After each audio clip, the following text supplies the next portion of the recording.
প্রিয় বন্ধুরা, 100 দিনের কাজের টাকা নিয়ে এইমাত্র গুরুত্বপূর্ণ নতুন আপডেট। আজ 3 মার্চ, আজকেও 100 দিনের কাজের টাকা দেওয়া হলো। তো কোন কোন জেলাকে দেওয়া হলো এবং উপভোক্তাদের ব্যাংক অ্যাকাউন্টে সরাসরি টাকা ঢুকতে শুরু হয়ে গেছে। যে সমস্ত জেলা বাকি ছিল তাদের দেওয়া হলো। কোন কোন জেলা পেল আজকে, বিস্তারিত জানাবো এই ভিডিওটির মাধ্যমে। জানতে আপনার ভিডিওটি প্রথম থেকে শেষ পর্যন্ত অবশ্যই দেখতে থাকুন এবং আমাদের এই চ্যানেল নতুন হলে চ্যানেলটিকে সাবস্ক্রাইব করে পাশে থাকা বেল আইকনটি অবশ্যই অল করে রাখতে ভুলবেন না। তো চলুন বন্ধুরা, দেখে নিই। 100 দিনের কাজের বকেয়া টাকা মিটিয়ে দিচ্ছে রাজ্য সরকার। ইতিমধ্যে শ্রমিকদের ব্যাংক অ্যাকাউন্টে টাকা ঢুকতে শুরু করেছে। এবারে ভোটের আগে এ নিয়ে প্রচারে নামছে রাজ্য প্রশাসন সূত্রে খবর, কেন্দ্রের না দেওয়া টাকা যে তৃণমূল সরকার মিটিয়ে দিল, এই মর্মে প্রচার করা হবে।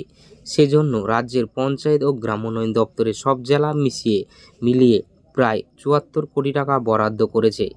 100 দিনের কাজের টাকা বন্ধ করার ক্ষেত্রে দুর্নীতির পাশাপাশি কেন্দ্রীয় সরকারের অন্যতম অভিযোগ ছিল, এ কাজ যেখানে হচ্ছে সেখানে কেন্দ্রের নাম হোল্ডিং লাগাচ্ছে না রাজ্য।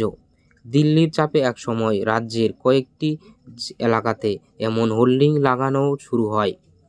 এখন যেহেতু রাজ্যই তাদের তহবিল থেকে টাকা দিচ্ছে, তাই সে কথা ফলাও করে প্রচারে হোল্ডিং লাগানো শুরু করতে চায়। এর ফলে কি কেন্দ্রের শাসক দল বিজেপির উপরে রাজনৈতিক চাপ বাড়বে না? মুখে স্বীকার না করলেও দলের একাংশের মত বাড়বে। এমনিতেই বকেয়া নিয়ে তৃণমূলের লাগাতার আন্দোলন, দলের উপরে চাপ তৈরি হয়েছে। এদিন প্রধানমন্ত্রী নরেন্দ্র মোদী কৃষ্ণনগরের জনসভা থেকে বিষয়টি উল্লেখ করে বলেছেন, এ রাজ্যে মনরেগা 100 দিনের কাজের প্রকল্পে 25 লক্ষ ভুয়ো জব কার্ড তৈরি করা হয়েছে। যে জন্মায়নি তারও কার্ড তৈরি করেছে।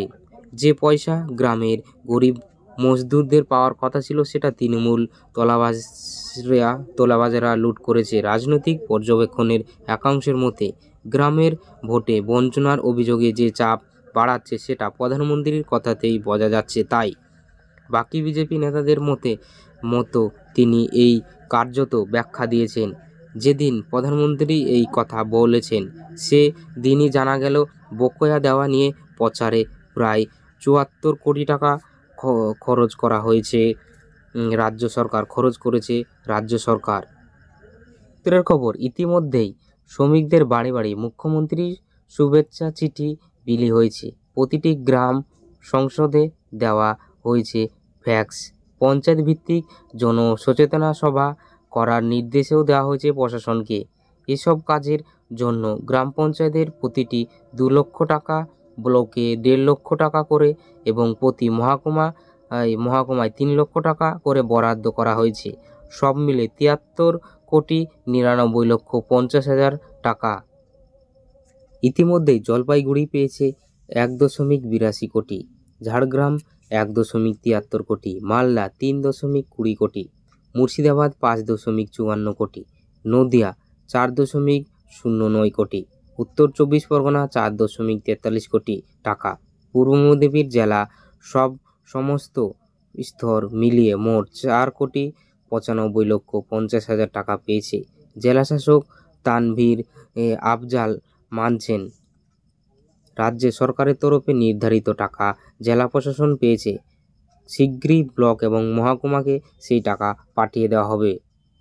নন্দীগ্রামের নেতা তথা বিজেপি তমলুক সাংগঠনিক জেলা সম্পাদক মেঘনাথ পালের কটাক্ষ, জনগণের টাকায় তৃণমূল দলীয় প্রচার করছে, এর থেকে লজ্জার কিছু হতে পারে না।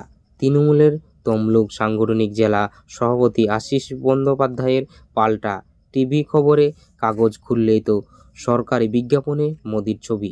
100 দিনের শ্রমিকের টাকা না দিয়ে বিজ্ঞাপন বাবদ খরচ করছে মোদি সরকার। বিজেপির মুখে এসব মানায় না। তো বন্ধুরা, আশা করি বিষয়টি বুঝতে পারলেন যে প্রত্যেকটি জেলাকে কিন্তু 100 দিনের কাজের টাকা দিয়ে দেওয়া হয়েছে এবং প্রত্যেক উপভোক্তার অ্যাকাউন্টে সরাসরি তাদের অ্যাকাউন্টে পাঠিয়ে দেওয়া হচ্ছে। তো বন্ধুরা, আশা করি বিষয়টি বুঝতে পেরেছেন। ভিডিওটি ভালো লাগলে লাইক, কমেন্ট, শেয়ার, সাবস্ক্রাইব করতে অবশ্যই ভুলবেন না। ভিডিওটি তো সম্পূর্ণ দেখার জন্য আপনাদেরকে অসংখ্য ধন্যবাদ।